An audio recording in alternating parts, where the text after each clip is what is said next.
Shabbat Shalom, Mishpacha. This is Rabbi Simon. Okay, so we are here at another Sabbath, and as you can see, there's lots of goings on in the world, but I'm really not going to talk about politics. I'm not going to talk about war that's happening in different parts of the world. I'm simply going to talk about how to get ahead in life, what Scripture teaches us, how we can use it to benefit ourselves. First, just an announcement that there's like one family that we support, if you know, and if you wish to help, usually, it's already been the end of the month, and I normally, help out the family with some foodstuffs. So if you guys want to donate, help, please send the money. We only need about $100. That should do it, and we can get on with that. So having said that, like I said, that Scripture is for us to get ahead in life, and I think it is very important to understand where the pitfalls are and why we feel that we are not getting off the ground. I think it's very important that we understand these things.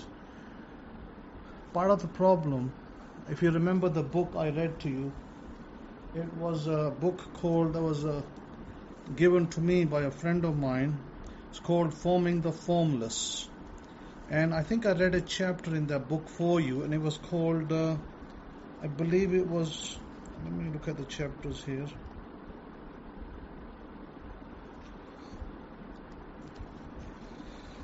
The ego. Yeah, I read the chapter The Ego for you in the book. And of course, it's not a big book, it's a small book. Forming the Formless by Jason Shurka. Okay, so the whole point of the ego, part of the problem is this, that masters in the past, like Yeshua, Master Jesus, people like him, they're by today standard, they would be considered ascended masters or people with extraordinary powers. And the reason for that is because those kind of people had mastered themselves. They had mastered themselves so much that they could, turn water into wine, supernatural miracle. They could, walk on the water, and they could do other feats, which we know that Jesus did and written in the Bible. Now,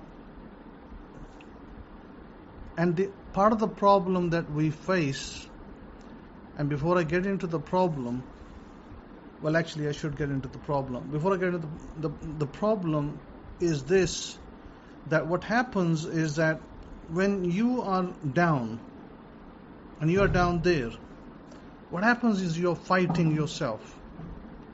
You're fighting with yourself. You're fighting. Why am I here? Why aren't I getting ahead?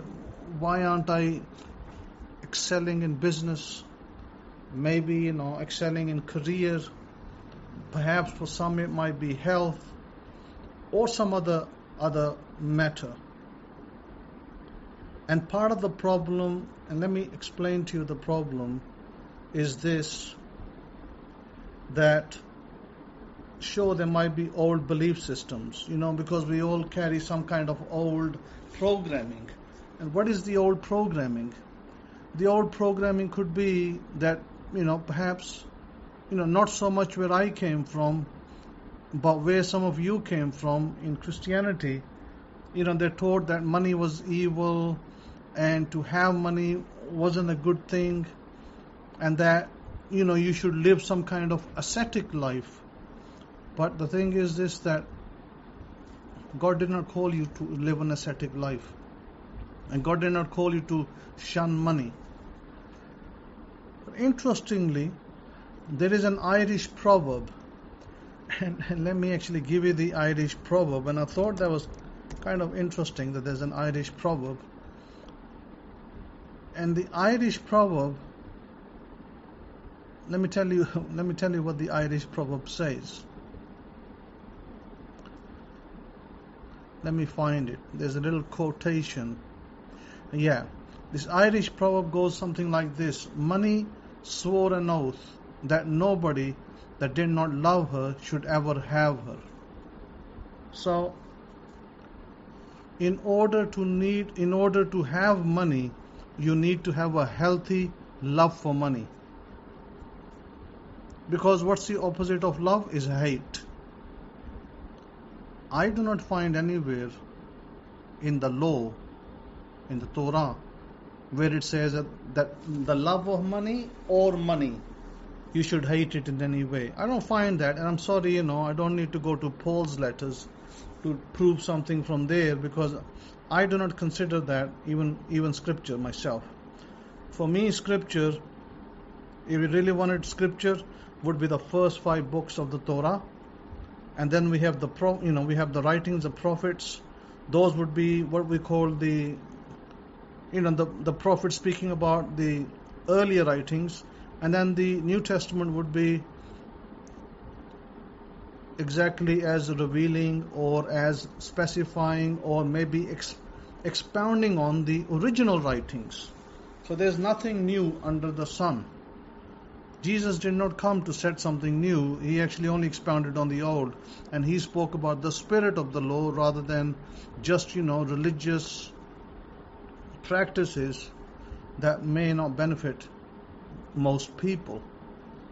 So this is why I say that when you're down there in the dumps and you're beating yourself up and you're saying to yourself, first you're mistreating yourself in your inner conversation. I spoke about inner conversation last time, remember, in the last lecture.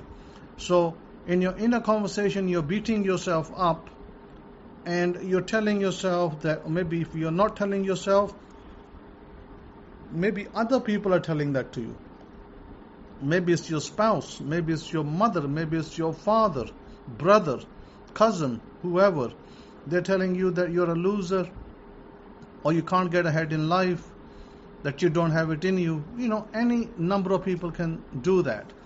So that makes you feel guilty, that makes you feel angry, and you don't know how to get out of that spiral of being down there.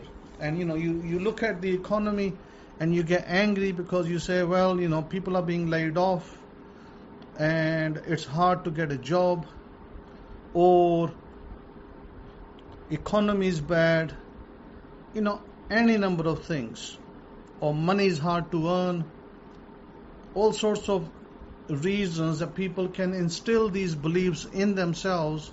And whatever belief you instill in yourself, that then shows up in your world, because whatever is internal, that will show up externally. It's not going to show up immediately, but it will show up in the next week, the next 2 weeks, the next 4 weeks.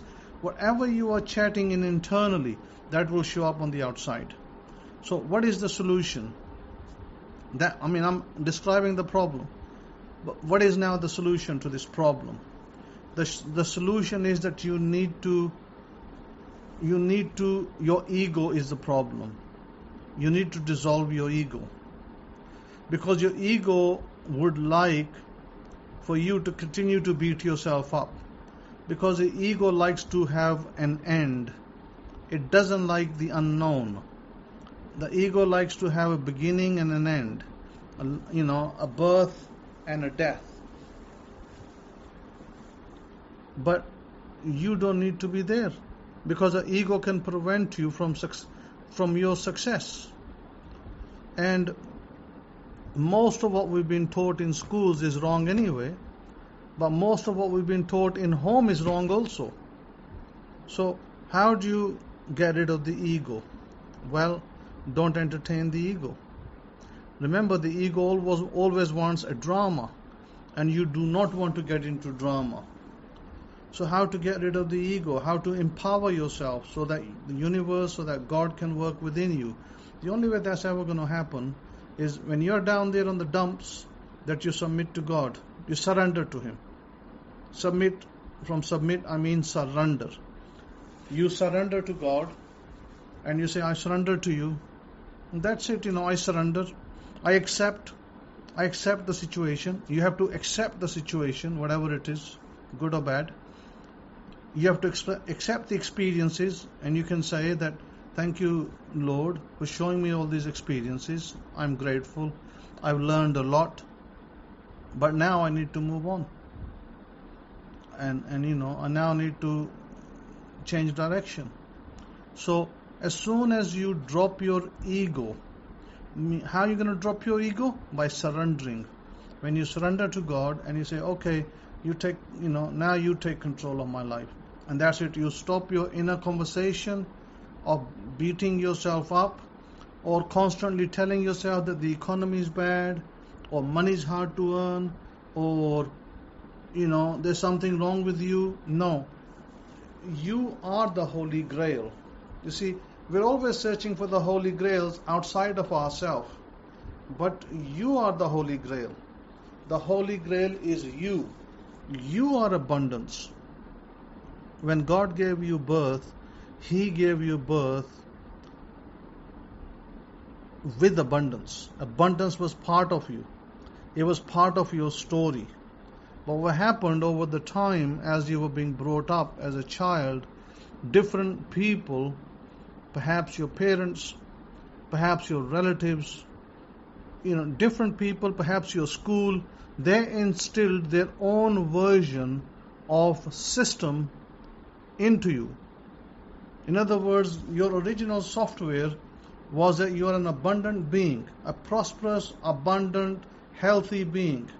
But then, the parents come in, then the relatives come in, and then the school comes in. And what does that tell you?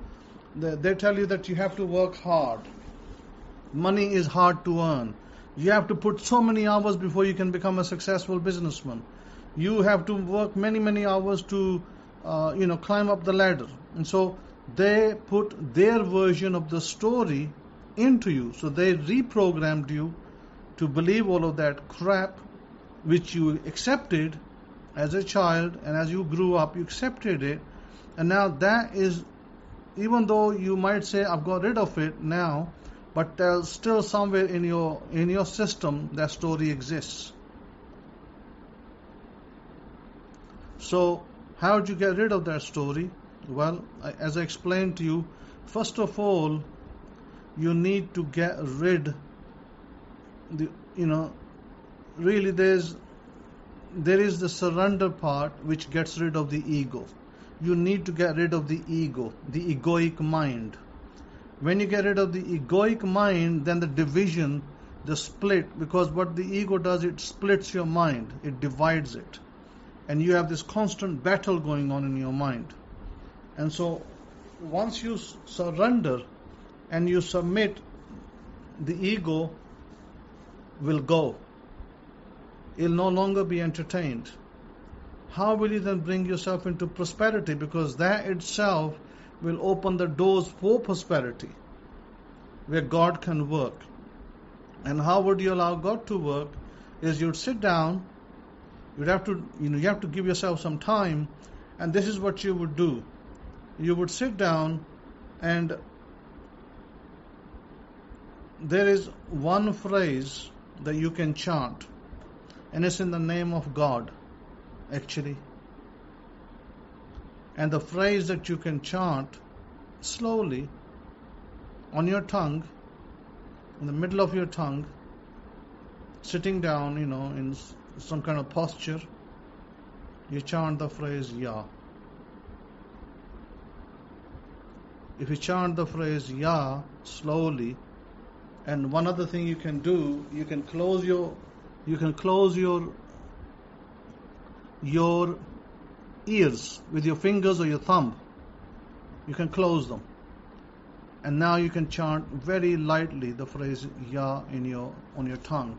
Close. Yah, Yah, Yah. When you're chanting the phrase Yah, what that does, it opens up your heart center. The sound Because remember, God created with sound. God did not create with writing. God created with sound. God spoke, and then the creation happened. God said, "Let there be light," and then the light came. So God spoke. Remember, sound creates. So what are you doing with your sound? You are chanting this slowly, and it doesn't need to be loud. It needs to be so slow that only you can hear it. On the tip of your tongue or on the middle of your tongue, and you're just gonna do small chants of Yah. Spend some time for yourself. Take 10 minutes for yourself. Sit down. Instead of beating yourself up and telling yourself how bad you are and how you can't get ahead or why you're trying and it doesn't work. No, don't do that. Don't beat yourself up. Be kind to yourself. Sit down and meditate on the name of God. That's very important. The sound Yah. Just meditate on it slowly. And there's some other words, but I think this word is good. This word will help you. So, in the Indian tradition, the Indians would speak the word Om, or they might speak the word Ram or Krishna, whatever deity they are into. They would speak those words to, awaken their center. But you need to speak this word. And if you speak this word and you slowly chant it, close your eyes. And one other thing that you can do, you can tighten your kegels. You know how to tighten your kegel? You kind of squeeze your muscles in your under your rectum. You squeeze those muscles like you do kegels. You squeeze that and hold. Now you chant on your tongue. Eyes closed. Your fingers, or your thumb in your ear, and you start chanting. And it's going to be hard. This is an exercise in itself. But what this is doing, because the heart is not what they show you in pictures. It is definitely not what they teach you. The heart is a spring type organ. It generates immense amount of power. And with the heart, you are opening the heart center with that chant. And you don't need to think anything else. That chant alone will allow your awareness, your consciousness to come to the surface. And that will also, when you're doing it on your tongue, and you're bringing the sound Yah, which has the letters Ah in it, Ah, that's the letters you want. So if you have the letters Ah in there, they will help you into slowing down your chatter in your brain. In other words, the 60,000 thoughts, they will slow that down, right down. And you will have to practice this. You'll have to practice this every day. People ask me, how long shall I do this? And I say to them, well, how long do you want to be prosperous? For 1 day, 2 days, 10 days, 1 year, 2 years, 10 years? Then make this a habit. Make this a habit too if you want prosperity in your life, abundance in your life, peace in your life. That's how it will come. Let me give you an example from the book of Jeremiah. If I go to the book of Jeremiah, if I may find it so, what Jeremiah had to say, but I will first go into the book of Isaiah, chapter 45, And let me see, chapter 45, Isaiah.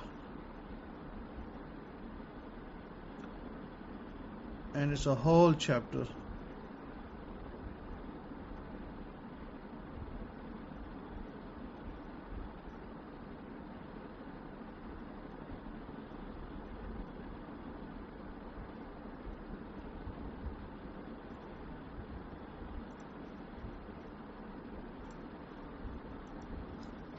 The Holy One of Israel says in verse 11 of Isaiah 45, thus saith Yudhewahi, the Kadosh One of Israel and his Maker, ask me of things to come concerning my sons, and concerning the work of my hands, you command me. Notice the words, you command me. First, there's an instruction to ask, then there's a there's a verse that says, you command me. Now, this doesn't necessarily mean that we have to command God in a verbal sense, but the state that you will go into, that I'm trying to explain, God will automatically be able to work with you in that state. He will be able to use up your vessel, and God will be able to work for you in that state.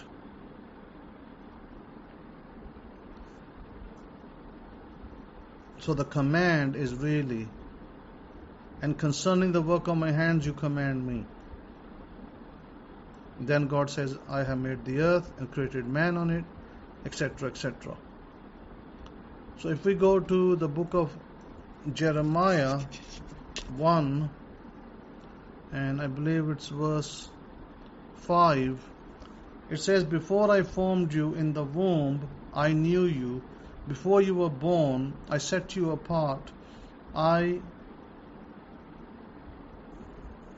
ordained you a Navi, a prophet to the nations. Hagoim. Now, let's look at this mystically. Before I formed you in the womb, I knew you.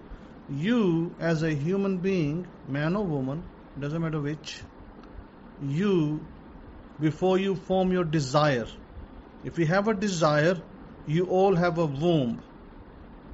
This womb, by the way, is, let's call it a virtual womb. Before I formed you in the womb, I knew you. In other words, before you go to manifest a desire, you have to know what it is you want. And before you were born, I sanctified you, or I set you apart, meaning that the desire you want is for you, not for somebody else. If you wanted a job, it's for you. If you wanted business, it's for yourself. If you wanted a car, it's for you. If you wanted a house, it's for you. So, you set that desire apart. Before I formed you in the womb. Similarly, as God is talking to Jeremiah the prophet, it's also giving you a picture of how to manifest a desire through your womb. What is your womb? Your womb is your subconscious. You all have it. Male or female. You all have it. And it says that before you were born, I sanctified you, or I set you apart. Well, you set your desire apart, and you can produce. If you don't, when you're down in the dumps, you can tell God that I enjoyed myself being down in the dumps. It's taught me many great lessons, and now I'm surrendering to you. Now you work through me. That's it. That's all you got to say. If you want God to do it for you, but remember, God's not going to second guess you. I hear people always saying, oh, God knows what I want. Well, then you're asking God to second guess you. And God's not going to second guess you. God's going to ask you what you want. You have to tell God what you want. What do you want? You want a car? What color do you want? What model? What make? You want a job? What kind of job? How much should be the salary? Where do you want to work? You want health? What kind of health? You want to cure a disease? What disease you're trying to cure? And how do you want to look? You want to excel in business? Well, what kind of business? Or let's just say, how much money you want to make from the business? You have to tell those specifics to God. God's not going to second guess you, and unfortunately, Christianity is filled with erroneous statements. Christians are filled with erroneous statements where they believe incorrectly that God knows everything and they don't have to ask. No, you have to ask. You have to be very specific on your desire. Otherwise, you'll be sitting there 10 years later still wondering why it didn't come. Listen, when I was working in London in my office, there was 2 lifts, and one lift was one that general public used, and there was another lift that we used, the staff in the bank used, and that lift went to the basement. In the basement where there was the server room where we would go. And if we sat in that, if we went and stood in that lift and we pressed the button to close the door will close. But then if I didn't press the ground floor or the basement, the lift will just stay there. It would go nowhere. Until I pressed basement 1 or basement 2, the lift's not going nowhere. Yeah, the door is shut, but the lift's not going nowhere. So I would have to choose which part of the basement I want to go to. Basement 1, basement 2, then it will take me there. But if I just close the door, sure, the door will close, but the lift just stays there. That's what it's like when you say, oh, God knows what I want. Well, God doesn't care of what you want. He only wants you to name what you want. He only will care and He will only act for you. He will act on your behalf when you tell Him what you want, not when you think that He knows. Because God is not in the guessing game. Oh, let me guess what you want. And you say, well, God knows the future. Well, so what if God knows the future? He is expecting you to ask. A parent, if you are, many of you are parents, you have children, maybe you have grown-up children now. Do you, your children come to you and they ask you and they say, Mom, I want a bicycle, or Mom, I want a computer, or Mom, I want an iPad, or whatever. The children come and ask you. You don't say to the children, oh, I already know that you want an iPad, let me get you an iPad. I've never heard a parent say, I already know that you want an iPad, or I already know that you want a bike. Never heard it. It never happened. So come out of this, BS that God knows it and you don't have to ask. You have to ask. You have to be specific. Then God can deliver. God will only deliver when you ask and you put it in, either put it in writing or speak it. Speak it to God. And God will deliver it. Now the problem comes is when you have ordered what you desire, you have to now wait. You have to wait for God to deliver it. Don't expect for that desire to manifest in 1 to 2 days. Maybe some things will manifest quickly, whilst other things may take a little while. And you might say, how long is a little while? Well, it depends what you're asking for. What are you asking for? Some things can happen very quickly. Is the seed. It's all to do with the seed that you are planting. And when you plant the seed into the ground, like if you're trying to grow tomatoes and you plant the seed, you plant the seed and you expect the plant, the tomato plant to take 1 to 2 weeks before you start seeing the seed sprouting up. You give it 5, 6, 7 days before you start seeing a little plant forming. And then you don't expect for it to start giving you plants after a week, do you? If you don't expect a plant to give you tomatoes after 1 week, a tomato plant, why would you expect your desire to be fulfilled in 1 week or 1 day? What you have done in the invisible world is you have ordered your meal or your desire. And yes, God has received it. God is working on it, and He will deliver it to you. But you got to be expectant, meaning that you know it's going to be delivered, but we don't know the time. We don't know whether it's going to take 1 week or 2 weeks, 3 weeks. We don't know the time. So we have to be expectant. In our mind, we have to tell ourselves, it is done. God has received the order. It will be delivered. I am going to receive it. It is done, dusted, sealed. So you have to constantly, when I say constantly, whenever doubt creeps in your mind and you start asking the question, when is God going to deliver? When is God going to deliver? No, don't do that, because you don't dig the ground. When you plant a tomato, you don't keep digging the ground and seeing, is it coming out? Is it coming out? Is it coming out? You don't do that. Or when we order something from Amazon, we don't go keep checking the ordering page when they're sending it, because Amazon will tell you that we'll send you this tomorrow on Prime, or in 2 days' time, or 3 days' time. They'll tell you. So you don't have to keep checking. Similarly,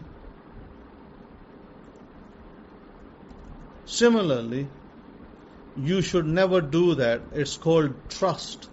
We have a trust and a faith relationship with God.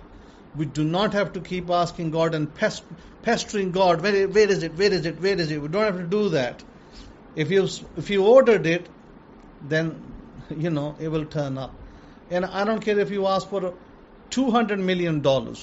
If you ask for $200 million, expect it. Keep telling yourself, yep, my order is out there.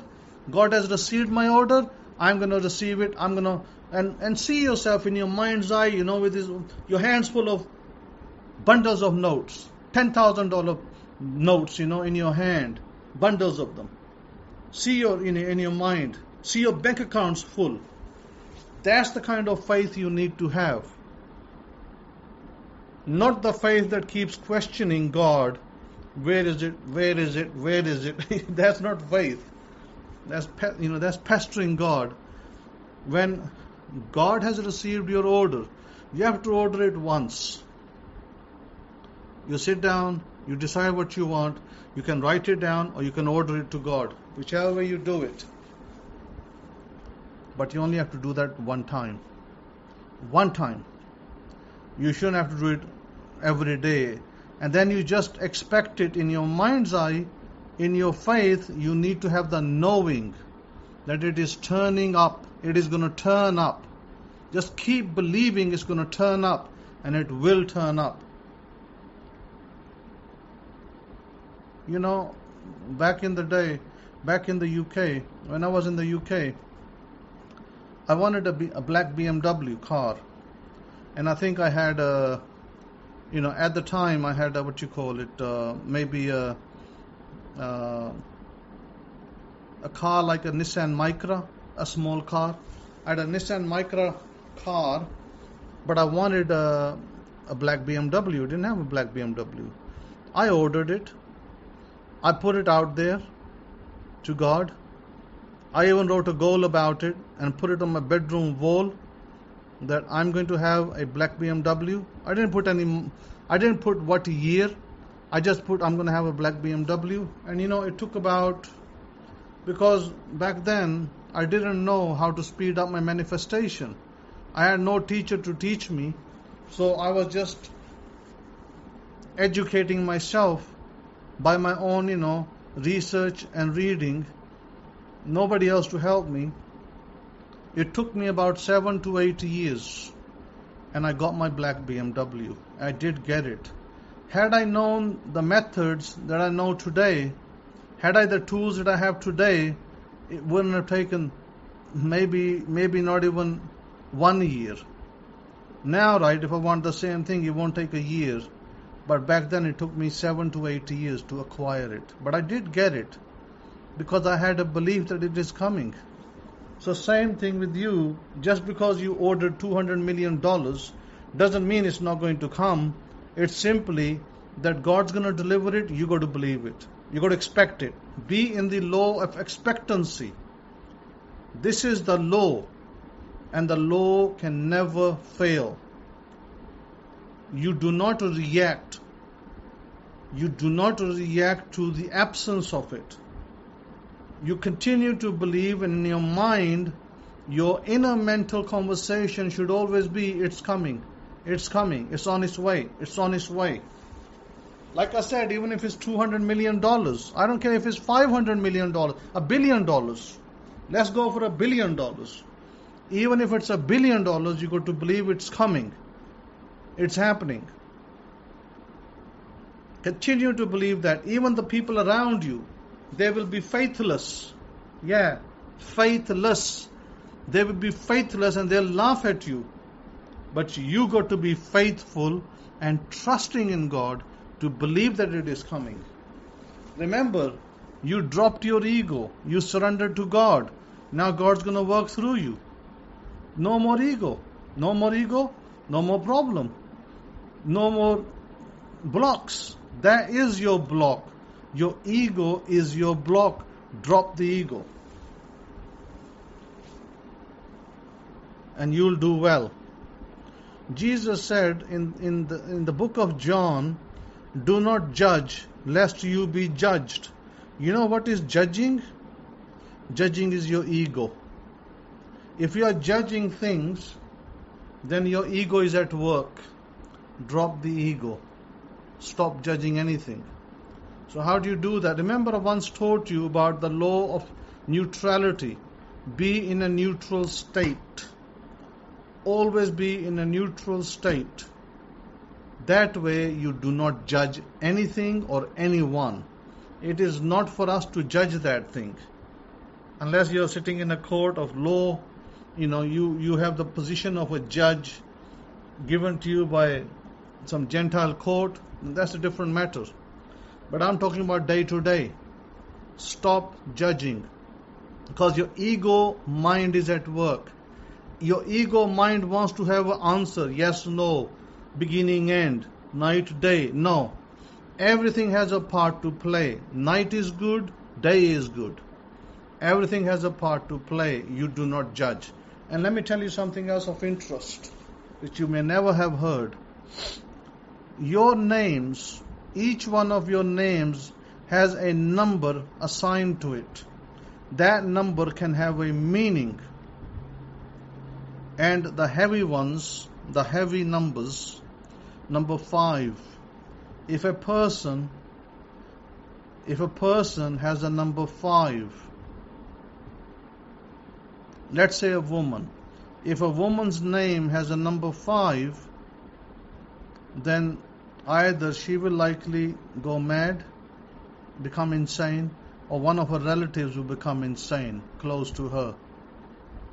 That's, I'm not giving you this as a guess. This is definite. Number 7, if somebody's name has the numeric 7, that person will be corrupt. This is 100% guaranteed. So, when you do business with people, maybe you should ask about the name of the person. Should I do business with that person? If his name has the value 7, you don't want to do business with him. If his name has a value 5, 5 and 7 are both bad. You don't want to do business with these people. By the way, my name has a value 4. And I can only tell you, if you give me your name, I can tell you what your value is, but I'm just giving you as an idea. My name has a value 4. I checked my car, and none of my cars have the number that is not good on cars. Guess which number? Same, number 5, number 7. Not good on metal. When I was living in the UK, when I was a kid, when I was young, I didn't know these things then. And I learned these later in life, educating myself, sitting with different people and learning from them. And these numbers I'm giving you, I learned these. And my dad, always had a problem. Because whenever my dad bought a car, he used to He used to drive a taxi as well at one time, but his car would always have an accident, and it will go right off. He'll have a bad accident, it will go right off. However, I never had that issue, and I believe it's to do with the number of the car. You got to be very careful on that side, by the way. If your car has the number 1, you're okay. The numeric. And how do you get the numeric 1 on your car, or numeric 2, or numeric 3? They're all okay. How? Because you add the numbers up of your number plate. Forget about the alphabet. Just add the numbers up. And if the numbers added up, if they're a double number, you then add the double number. If the value is 1, the value is 2, the value is 3, great, no problem. Value is 4, great, no problem. Value is 5, problem, don't buy that car. Value is 7, problem, don't buy that car. Do not buy a house with the number 5 or with the number 7. That's if you have like in America, we have houses with maybe with 4 numbers sometimes. Like my house in Florida, it had 4 numbers, and perhaps in some areas where you live, you may have 4 numbers, or 2 numbers, or 3 numbers, and you add them up and you derive. Make sure it's not the number 5, and make sure it's not the number 7. So if it is, this bad news. That means that house will give you problems. That means you'll have difficulties. That means you'll have struggles. I know a woman in America, and I haven't told her this, but her house numbers, they add to the number 5. And the woman's, went through a lot of problems. And I didn't tell her because I didn't want it to upset her, by telling her that your house number is adding to 5. And that's why, what that means is when the house number adds to 5 or 7, it can mean a lot of troubles for the owner of that house. So beware. When you go to buy a house or rent a house, make sure that the numbers don't add to 5 and they don't add to 7. Same with the name. Ask me, and I'll be able to tell you. If somebody's name is such and such, and you're not sure, they're asking you to do business with you, check with me first. I know a man, right, in the East, and I checked his name, and his name equals to 7. He is corrupt as hell. And I wouldn't know by his face that he's corrupt, but when I looked at his actions, totally corrupt. And the man is corrupt. And I thought to myself, wow, these numbers do have power. That this person is corrupt. He's swindling people. He's scamming them for money. He's doing all of that. And by the way, he's a Christian. Yeah, that's to add on top. So, anyhow, that's why I say, right, when you do business with somebody, ask me about the name. And before you buy a house, check the number. Make sure the number does not add to 5, or the numbers, they don't add to 5 or 7. Same for the car or motorcycle or something else. There's lots of things I can tell you, but you have to ask. I can't teach you everything, in a 40-minute lecture. So it's important that I tell you to be aware of these things. So remember that God's divinity lives within you. But it is because of the chaos, because you have so much chaos inside you, with all these thoughts going on, you do not hear God. In order to hear God, get rid of the chaos. And in order to get rid of the chaos, sit down every day, spend 10-15 minutes with yourself. On the internet, you can go to this website, and if you ask me, I can give you the link to the website. It's called HemiSync. It was a CIA program that they used to test balancing the two sides of your brain. Now, I did make an audio, and I gave it to some of my students, And if you want, you can ask for it in email and I'll send it to you. And what it does, it syncs two sides of your brain. And it's hemisync basically. And what hemisync does, that when you listen to it for 2 minutes or 3 minutes, then you can ask what you want. But you have to do that like 3 or 4 times a day. Preferably you do it in the morning when you wake up and the evening before you sleep. But you can do it throughout the day. You can do it every hour.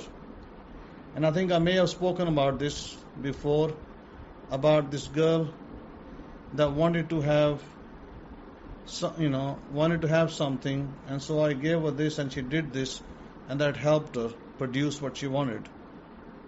Put food on her table. So, if you already have it, great, use it. If not, you can ask me and I can send it to you. Hemisync is great. The one on the internet, they're very long. Each one of them is about 30 minutes. If you type Hemisync CIA in YouTube, they'll come up.